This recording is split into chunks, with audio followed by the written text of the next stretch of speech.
Hello po, online world. Ito po yung ating na-pick up sa Ace Hardware, Walter Mart, Cabanatuan Branch, Nueva Ecija. So, ayan po, dahil po sa 4 na araw na pag-ulan, tuloy-tuloy na pag-ulan, ngayon lang po natin siya na-pick up.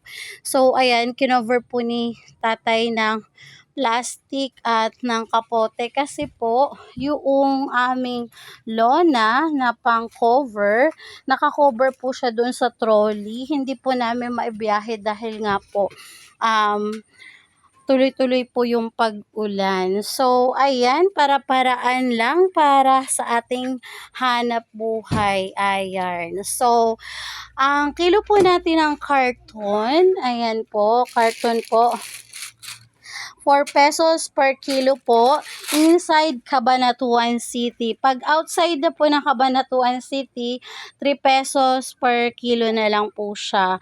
Kasi mahal po yung gasolina. So nag-a-adjust din po tayo ng price. Ganun. So baka meron po kayo, just message me po at pag nagkasundo po tayo sa presyo, pipick upin din po namin kaagad. So pumipick up po kami around Nueva Ecija, boundary po ng Tarlac, boundary po ng Pampanga, boundary po ng Bulacan, boundary po ng Pangasinan, at boundary po ng Nueva Vizcaya. So, just message me lang po. Thank you for watching. Bye-bye!